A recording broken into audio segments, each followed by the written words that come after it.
Perdana Menteri Viktor Orban yang sangat dapat dikatakan mempunyai prinsip politik populisme dan anti imigran, anti orang asing.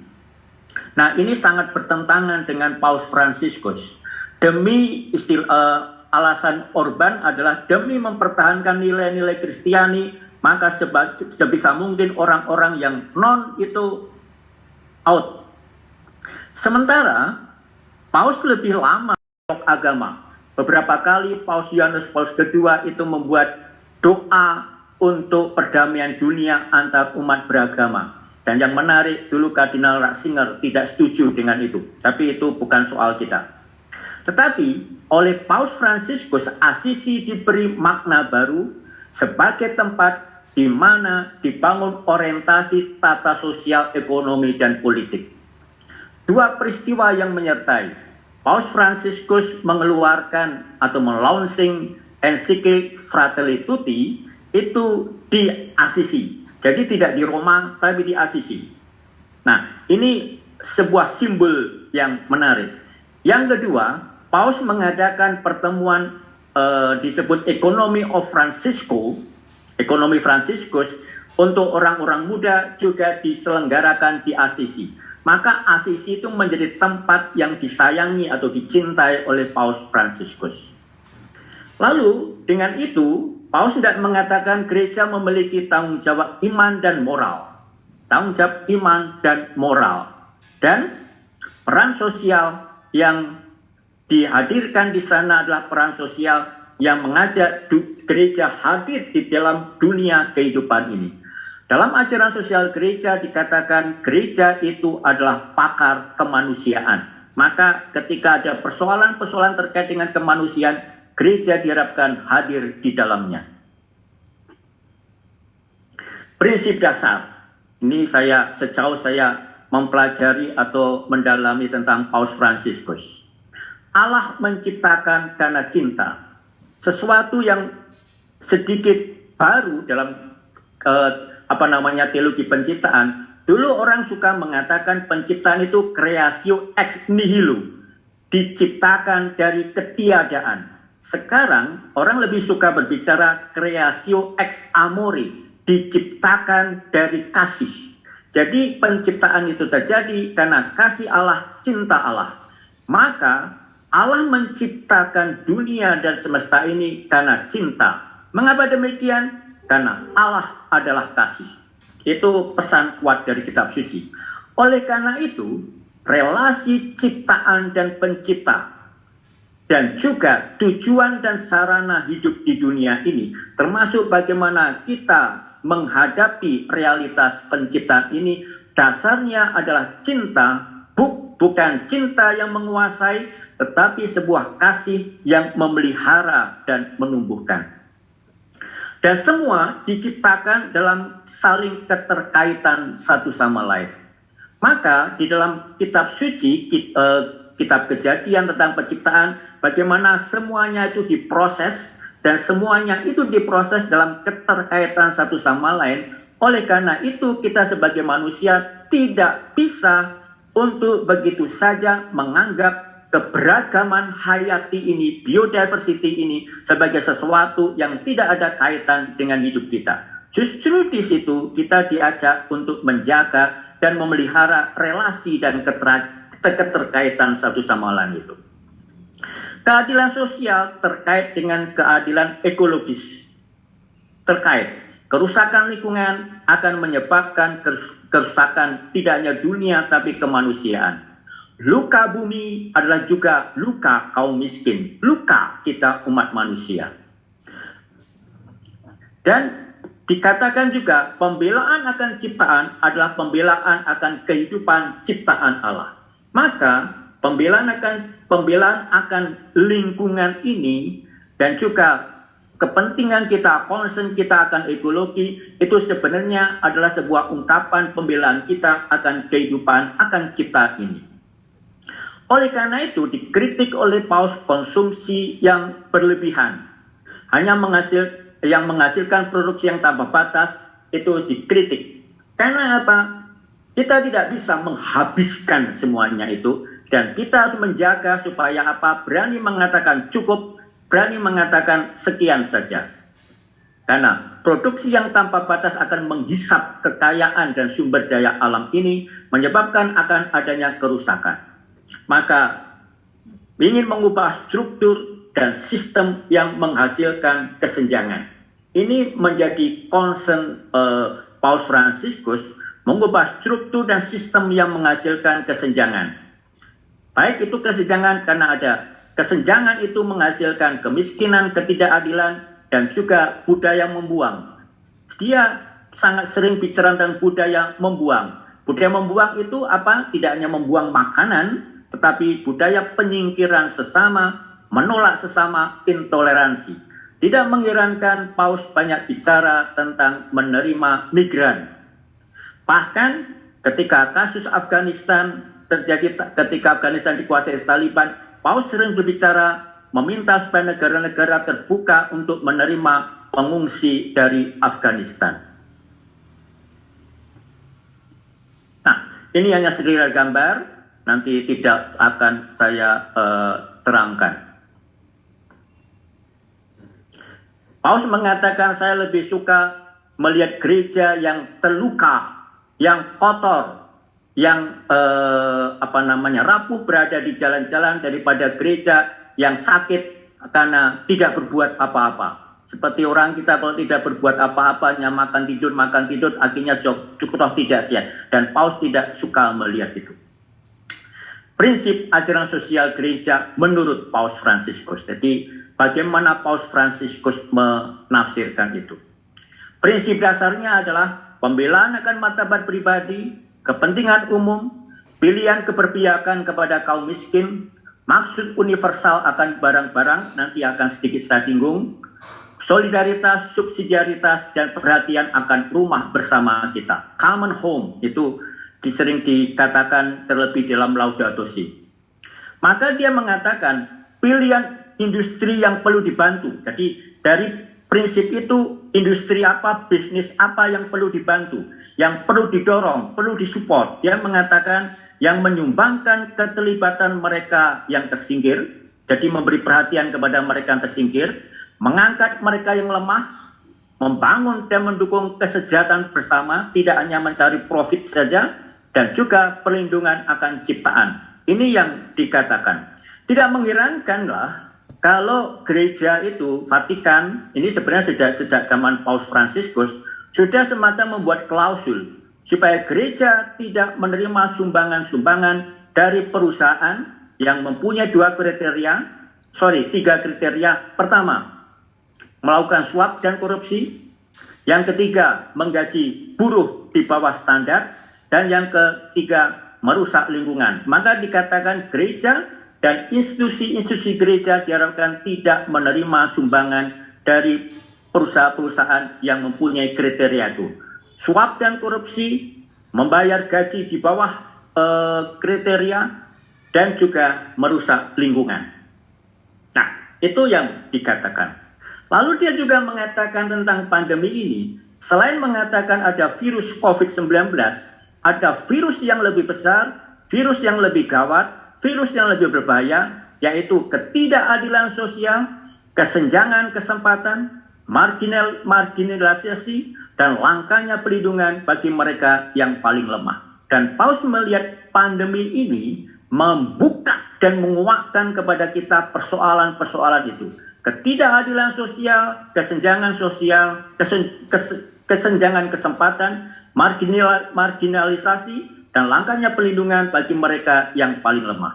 Nah, tentang milik pribadi, Paus mengatakan milik pribadi, hak privat itu tidak pernah sepenuhnya privat. Dalam hal ini, mohon maaf dalam bahasa teologi, Paus mendasarkan dari Thomas Aquinas, seorang Dominikan. Milik pribadi itu punya nilai sosial.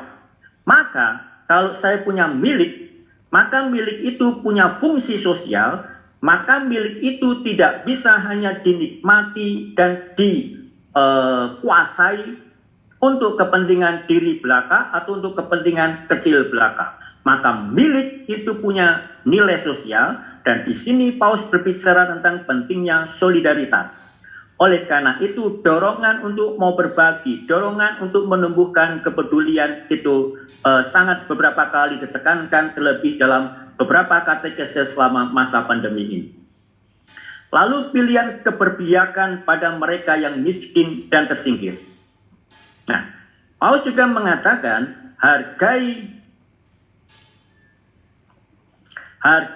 prinsip subsidiaritas, menghargai otonomi dan kapasitas setiap orang, terlebih yang kecil, untuk ambil inisiatif.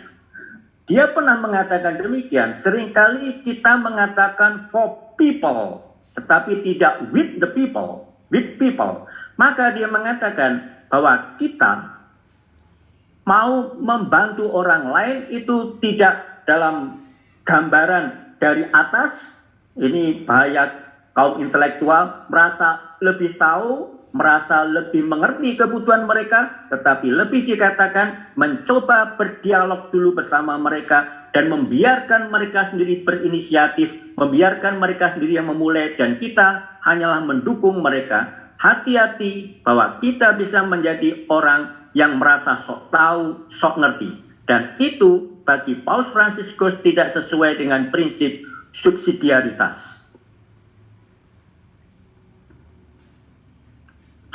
Pokok persoalan, dia mengatakan ada yang salah di bumi ini, ada yang salah, kebijakan yang keliru, persoalan etika dan moralitas yang pudar, ada yang salah di bumi ini. Dan pandemi ini bagi Paus Fransiskus mengingatkan kepada kita, ada sesuatu yang salah sehingga semuanya ini terjadi. Lalu dia mengatakan ketimpangan sosial, kesenjangan sosial adalah ancaman. Ada kelompok masyarakat yang tertinggal dan terabaikan. Dan dia mengutip sebuah ungkapan di dalam bahasa Latin, iniquitas radix malorum. Kesenjangan sosial adalah akar dari segala kejahatan. Ketimpangan sosial adalah akar dari segala persoalan-persoalan sosial. Maka dia memakai prinsip yang cukup dikenal lama dalam tradisi gereja, iniquitas radix malorum. Itu dikatakan Paus di dalam Evangelii Gaudium. Uang menjadi berhala baru. Dan dia memakai ilustrasi tentang patung lembu emas yang dibuat oleh bangsa Israel ketika mereka menanti Musa tidak segera turun dari Gunung Sinai dan membuat patung lembu emas. Dan itu adalah uang. Dan dia mengatakan berhala baru. Pasar dan sistem finansial yang tidak melayani manusia. Maka dia pernah mengatakan, this economy kills. Ekonomi sekarang ini, sistem ekonomi sekarang ini membunuh. Pernah mengatakan itu dengan cukup keras. Institusi pelayanan publik diharapkan lebih melayani. Institusi pelayanan publik nyatanya lebih melayani diri dan kepentingannya sendiri. Oleh karena itu perlu pembaruan agar selaras dengan kebutuhan zaman dan intensi keberadaannya. Bahkan Paus pernah mendorong supaya terjadi reformasi di dalam PBB, supaya PBB tidak dikuasai oleh negara-negara besar yang mempunyai hak veto. Nah, sehingga seakan-akan semuanya diatur oleh mereka. Maka dia meminta supaya ini terjadi. Yang menarik adalah tentang pemilihan kardinal. Paus memilih kardinal yang karena prinsip Paus demikian, bahwa perubahan dan pembaruan itu mulai dari bawah, mulai dari pinggiran. Itu keyakinan dia. Maka dia tidak percaya bahwa semuanya mulai dari pusat. Maka dia mengatakan gereja itu berubah kalau mulai dari pinggiran, bukan mulai dari Roma. Mengingat itu, Paus sekarang menggerakkan sinode. Bagaimana sinode itu?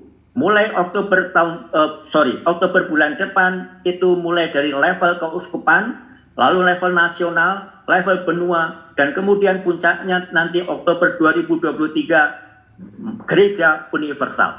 Mulai dari bawah. Juga pemilihan kardinal. Yang menarik misalnya dari Honduras.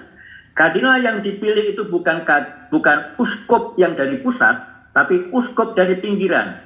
Bayangkan saja, kardinal dari Indonesia itu bukan uskup Jakarta, tapi uskup Ketapang. Ini bayangkan saja. Mengapa? Karena uskup pinggiran itu adalah orang yang peduli pada lingkungan hidup, bahkan pernah melakukan mogok makan ketika kawasan hutan di wilayah keuskupannya itu dibabat habis oleh perusahaan-perusahaan besar, maka dia mogok makan, dan ini adalah orang yang dipilih sebagai kardinal. Demikian juga kunjungan-kunjungan Paus. Paus mengatakan, saya lebih suka berkunjung ke negara-negara yang mempunyai concern sosial, yang mempunyai persoalan-persoalan berat terkait dengan kemanusiaan. Maka Paus belum pernah berkunjung ke Paris, belum pernah ke Prancis, belum pernah berkunjung ke Jerman, tapi dia berkunjung di Eropa, itu negara-negara pinggiran, Albania, kemarin Slovenia, dan juga negara-negara lain. Di Asia, Bangladesh, Myanmar, belum pernah berkunjung ke Indonesia, pernah ada rencana tapi tidak jadi. Jadi negara-negara pinggiran. Dan sekarang ada sebuah wacana bahwa Paus sedang tanda petik terobsesi untuk pergi ke Cina dan Korea Utara. Jadi situasi itu yang menjadi perhatiannya dia. Kembalikan peran negara sebagai penjamin kesejahteraan publik. Lalu membangun sikap solidaritas. Tadi sudah kita lihat, hospitalitas dan sebagainya. Nah, saya akan mengutip ini dari sebuah tulisan. Untuk mencoba menempatkan bagaimana Paus menempatkan ini dari dokumen-dokumen yang pernah dikeluarkan.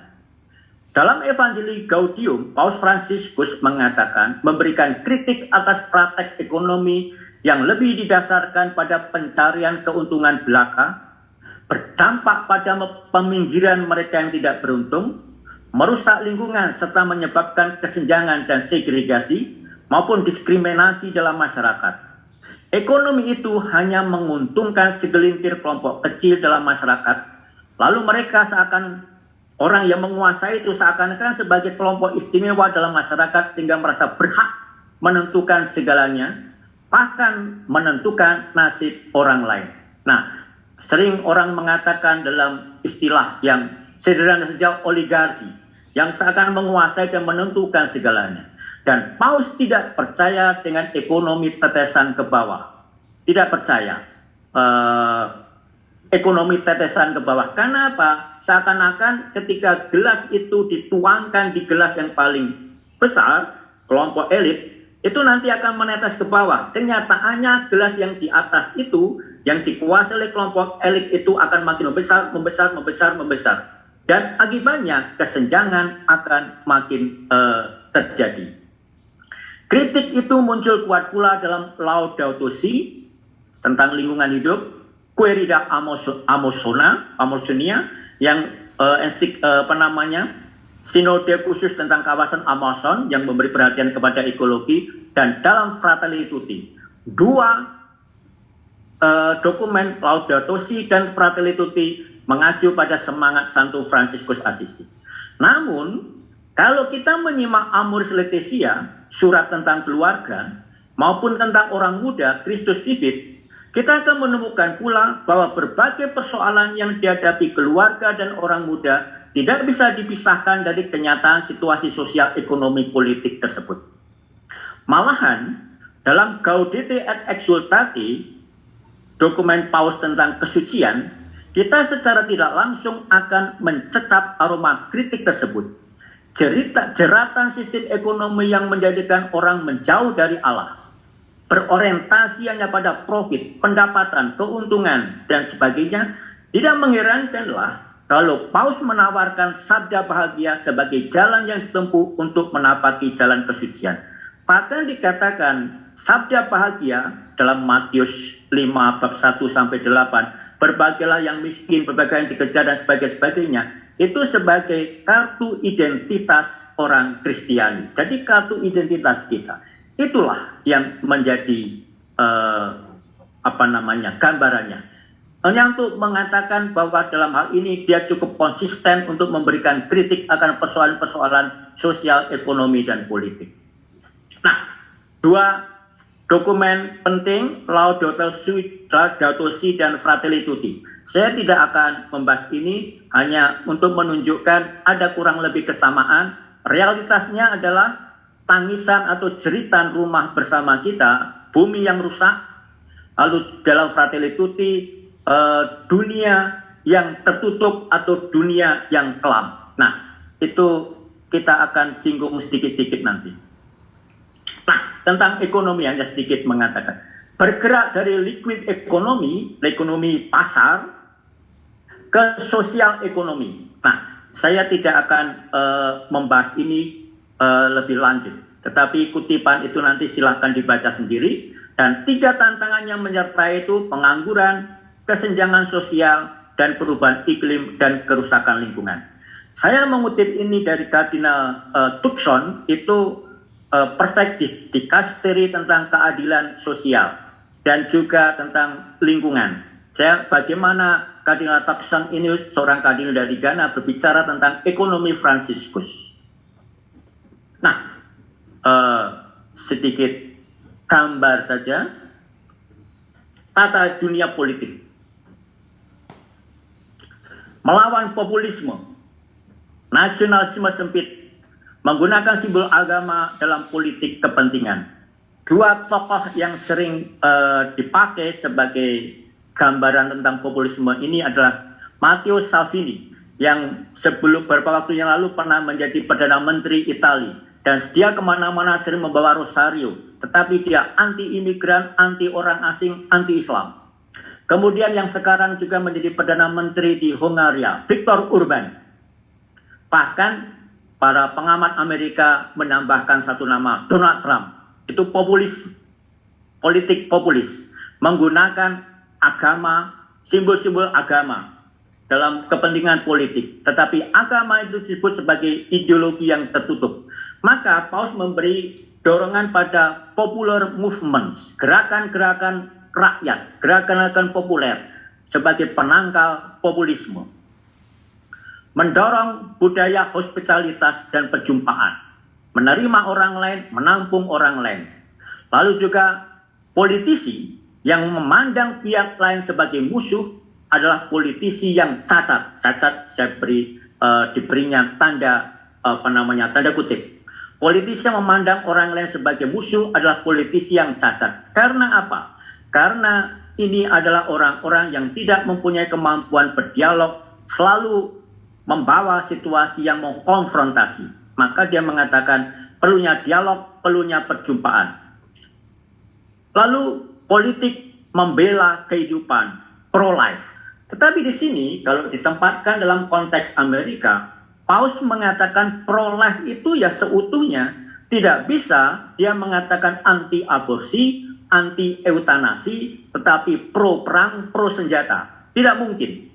Bahkan Paus agak memberi kritik, walaupun tidak langsung menyebut nama, lebih tampaknya orang terarah kepada Amerika Serikat, yang mengatakan, yang sering terjadi adalah mereka, negara-negara yang katanya memperjuangkan perdamaian adalah negara-negara yang juga menjual senjata. Ini kamuflase, ini penipuan. Maka dia mengatakan kalau pro-life itu juga pro-aborsi, anti-aborsi, anti-eutanasi, anti-perang, anti-kesenjangan sosial, tetapi memeluk juga menerima mereka yang berbeda. Nah, ini pro-life yang sesungguhnya. Dalam bahasa sederhananya, saya suka mengatakan disebut moral sosial dan moral seksual. Sangat rigid dalam moral seksual, tetapi menjadi sangat kompromistis sekali dalam moral sosial. Karena apa? Diajak untuk melayani kepentingan. Maka dikatakan politik Katolik itu bukan soal kelompok atau partai, dan Paus tidak mendorong partai-partai yang mengaku Katolik. Tidak. Tetapi dalam kerjasama dengan semua yang berkehendak baik, memperjuangkan kesejahteraan bersama. Disebut for the people, with the people. Nah, dalam kerjasama dengan mereka yang berkehendak baik. Dalam hal ini, Fratelli Tutti bisa menjadi bacaan yang sangat menarik dan sangat baik untuk itu. Badan pelayanan publik perlu diulang lebih. Nah, Itu sudah kita lihat, korupsi adalah penyakit akut, bahkan kejahatan serius. Bahkan pernah ada usulan, mereka yang korupsi itu diekskomunikasi. Pernah ada usulan, tapi Paus tidak menanggapi usulan itu. Karena pencurian akan kepentingan publik. Uang pajak dari rakyat, uang yang sebenarnya digunakan bagi kepentingan umum diambil bagi kepentingan pribadi. Ini maling. Mungkin sekarang agak kadang-kadang disebut tidak susah, jangan menyebut koruptor, sebut maling gitu, supaya tidak dikesankan membuli atau bagaimana itu. Nah, awan gelap ini dari Fratelli Tutti. Pandemi, virus individualisme, ketidakpedulian, mau selamat sendiri, maka menumpuk vaksin, atau juga tidak hanya tidak percaya pada vaksin, menumpuk. Maka sementara ada sekian banyak tenaga kesehatan belum mendapatkan vaksin, tapi sudah mendapatkan vaksin ketiga. Ini individualisme, tidak peduli. Atau orang mengatakan bahwa dalam pandemi ini sekelompok orang malah makin kaya, sementara banyak orang justru makin miskin. Bencana, perang, teror, perpecahan, korupsi, itu disebut sebagai mimpi yang remuk. Situasi itu meremukkan dan menghancurkan mimpi kita akan masa depan yang lebih baik, menghancurkan kita akan menghancurkan harapan kita akan dunia yang baik. Maka itu disebut mimpi yang remuk. Dan dia mengatakan di tengah situasi itu seringkali kita menemukan manipulasi kata-kata, dan itu terjadi terlebih dalam kampanye politik. Informasi tanpa kebijaksanaan ataupun perendahan diri. Globalisasi meminggirkan yang lokal dan setempat. Semakin terhubung, semakin global, semakin connected, tetapi semakin meminggirkan, semakin memisahkan. Itu kenyataannya. Karena apa? Yang lokal itu semakin terpinggir. Dalam budaya, dalam ekonomi, dalam politik juga seperti itu. Lalu ketergantungan menjadi peniru. Saya suka dengan ungkapan dari Beato Carlo Acutis. Ini menarik, orang muda ini. 15 tahun, gamer, suka gadget, dan orang muda wajar biasa, anak remaja wajar biasa, tetapi suci. Dia mengatakan, kalau Acutis yang paling saya sukai dari ungkapan dia mengatakan demikian. Kita semua ini dilahirkan original, tapi sayang mati sebagai fotokopi, mati sebagai peniru. Kita dilahirkan original, asli, sesuai karakter kita, tapi sayang matinya sebagai fotokopi karena kita suka meniru ini, meniru itu. Karena ada mode ini, mode itu, tren ini, dan tren itu. Lalu juga mengatakan, tidak ada rencana bagi semua.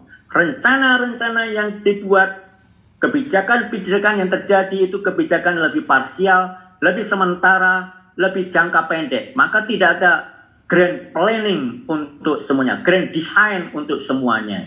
Dan itu dikatakan juga dalam Fratelli Tutti. Budaya membuang, sesama dikorbankan, hak asasi manusia diabaikan. Lalu juga menyebut tentang kesadaran sejarah yang pudar. Tradisi ditinggalkan, nilai-nilai rohani tergerus. Karena apa? Konsumsi dan individualisme. Itu yang lebih berkembang. Kesadaran sejarah itu dibuang. Kesadaran sejarah dikatakan demikian. Paus mengatakan demikian. Seringkali generasi-generasi muda itu tidak lagi peka, tidak lagi tahu tentang sejarah masyarakat setempat, pergulatan setempat, tetapi lebih suka melihat hal yang global yang muncul di media-media, tetapi sense of history itu tidak muncul. Nah, ini yang dikatakan demikian. Tersebarnya rasa putus asa, patah hati, pesimisme, ketakutan, agresivitas untuk menang kalah. Nah, ekonomi Fransisco. Ini Paus mengumpulkan orang-orang muda dari sekitar 50-an negara. Yang menarik, dari Asia yang hadir dari India, Filipina, Sri Lanka, Korea Selatan, Jepang. Tetapi Indonesia sejauh saya tahu tidak ada yang terlibat di dalamnya. Nanti silakan bisa dilihat tentang ekonomi of Fransisco. Tidak disebut Francis, tapi Francesco, karena untuk menekankan ini bukan Paus Franciscus, tapi Santo Franciscus Assisi. Dan dalam bahasa Italia disebut Francesco. Ini seorang santo yang paling disayangi di Italia. Nah, ini beberapa kata-kata penting di dalam pertemuan ekonomi of Francisco ini. Kata-kata penting. Nah, sedikit gambar kutipan dari Laudato Si. Orang yang konsumtif itu adalah pribadi yang hatinya kosong. Kosong. Lalu terbuai oleh iklan ini dan iklan itu dan sebagainya. Kalimat lengkapnya nanti bisa dilihat. Konsumerisme itu menghasilkan budaya membuang. Dan budaya membuang itu adalah mencuri apa yang kita buang dari orang miskin dan mereka yang lapar. Membuang makanan dan sebagainya. Ini hak mereka yang miskin lapar, tetapi karena kita merasa punya duit, membeli banyak, akhirnya itu kita buang begitu saja. Itu dikatakannya. Nah, kesenjangan sosial itu sudah dikatakan dalam Evangelii Gaudium.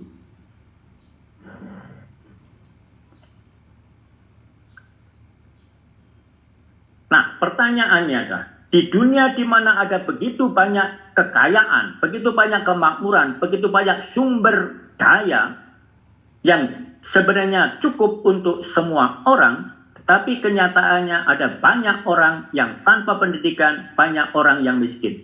Sebenarnya Paus dalam hal ini mengutip dari Paulus ke-6 dalam Populorum Progressio.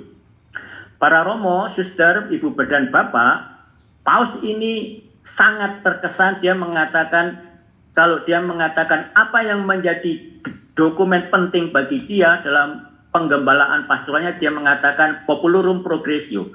Bahkan Populorum Progressio ini bagi Yohanes Paulus II maupun Benediktus merupakan puncak atau semacam summary dari ajaran sosial gereja. Maka demikian juga Paus Franciscus. Maka ini sebenarnya kutipan dari ungkapan dari Paus ke-6 dalam Populorum Progressio. Ekonomi yang tidak adil, struktur ekonomi yang tidak adil yang menghasilkan kesenjangan. Ingat, Paus mengatakan iniquitas radix malorum, kesenjangan dan ketimpangan akar dari segala kejahatan, akar dari segala kebobrokan. Penciptaan. Kalau kita menghancurkan ciptaan, maka ciptaan akan menghancurkan kita. Bencana, sebagai contoh saja. Dan karena saya tidak tahu bahasa Spanyol, Paus mengutip sebuah ungkapan pepatah dari tradisi Amerika Latin dalam bahasa Spanyol, dan inilah ungkapan itu. Kalau kita menghancurkan, merusak ciptaan, maka ciptaan juga akan menghancurkan dan merusak kita. Bencana, banjir, dan banyak hal lain, peperangan, dan juga bencana-bencana alam yang lain. Bumi yang makin panas. Saya bergeser ke Laudato Si. Saya tidak akan membahas ini semua. Kita semua sudah tahu persoalan-persoalannya, penggundulan dan pembakaran hutan, tipisnya ruang hijau, gaya hidup yang tidak tepat karena konsumtif dan sebagainya. Penggunaan teknologi yang berdampak negatif, dan Paus mengatakan teknologi itu baik, tapi teknologi bukan segala-galanya. Maka kita diajarkan juga bijak menggunakan teknologi. Nah, salah pahaman yang terjadi. Apa yang dikatakan, kita lupa bahwa kita saling terkait satu sama lain, terkait dengan alam, terkait dengan Tuhan, terkait dengan sesama. Ini yang dikatakan, kita lupa akan keterkaitan itu. Dan karena itu, kita diajak untuk supaya intervensi dengan alam ini kita batasi. Kita tidak akan melihat itu. Waspada pendekatan pasar dan pragmatisme teknokratis, itu dilihat juga. Nah, kita merasa bahwa sesuatu yang tak tergantikan itu bisa digantikan, dan ini merupakan sebuah ilusi menurut Paus. Maka kita harus menjaga alam ini, karena kalau kita menghisap dan menghabiskan semuanya, habislah sudah. Dan kita tidak tahu tentang masa depan. Nah, sedikit ini dua teks saja, yang 11.1 dari Querida Amazonia dari sinode itu, kemudian yang satunya dari Laudato Si. Bagaimana kita bersikap baiknya terhadap lingkungan itu. Nah, kita jangan lupa bahwa malapetaka sosial terbesar dari perubahan iklim ini adalah yang paling terkena adalah orang miskin. Dan kita diingatkan bahwa kita adalah penjaga dari ciptaan ini, penjaga alam.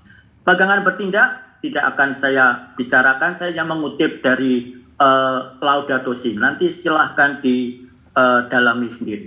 Ini juga bagaimana Laudato Si dan Fratelli Tutti berbicara tentang bagaimana membangun sikap terhadap situasi krisis yang kita alami. Budaya dialog. Perbedaan agama menyumbang bagi persaudaraan bersama. Ini dari Fratelli Tutti. Rekan peziarah menuju pada Allah. Maka perbedaan jangan sampai terjadi seperti itu. Maka ketika Paus bicara tentang terorisme, dia mengatakan terorisme terjadi kalau bisa diatasi dengan apa? Dialog dan pendidikan. Nah, itu yang dia katakan. Akui dan lindungi kebebasan beragama dan kebebasan suara hati. Itu baik. Tolak kekerasan atas nama agama. Maka dia juga mengatakan sebab bakti atau devosi yang membuahkan hormat dan akan kehidupan. Maka devosi kita, doa kita membuahkan hormat akan kehidupan, akan martabat pribadi dan akan kebebasan.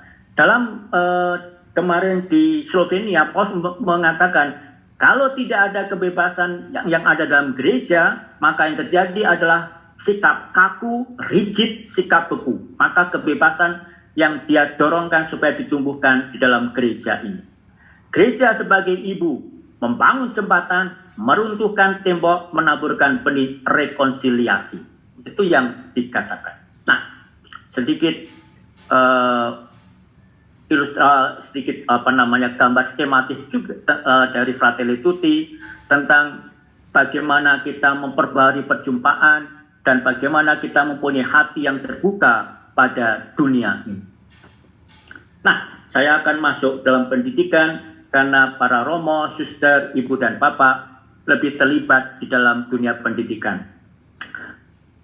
Para romo, suster, ibu dan bapak, saya mengutip ini dari sebuah tulisan dalam La Civiltà Cattolica, tetapi tulisan ini diambil dari tulisan Bergoglio, Paus Fransiskus sebelum terpilih sebagai paus. Dia mengatakan beberapa prinsip-prinsip tentang pendidikan. Nah, betapapun ditulisnya sebelum dia menjadi paus, tetapi kita mencoba melihat inspirasinya apa. Arah pendidikan adalah mengintegrasikan bagi kehidupan dan pembangunan masyarakat. Mengintegrasikannya. Hargai dan merayakan perbedaan. Pusatnya adalah pribadi. Imago Dei. Bahwa kita diciptakan secitra dengan Allah menurut gambar dan rupa Allah. Menanggapi perubahan dunia dan manusia yang berubah.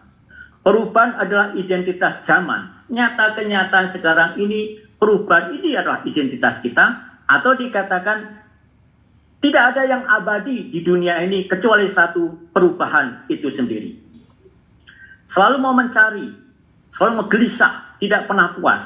Maka dia mengajak kita tidak menjadi orang yang mapan. Orang yang tidak berani menanggung resiko. Orang yang tidak berani menanggung risiko, orang mapan adalah seperti orang pensiunan, mandek, berhenti. Dan mengajarkan pada pedagogi aplikatif. Bukan memberi jawaban, tapi proses.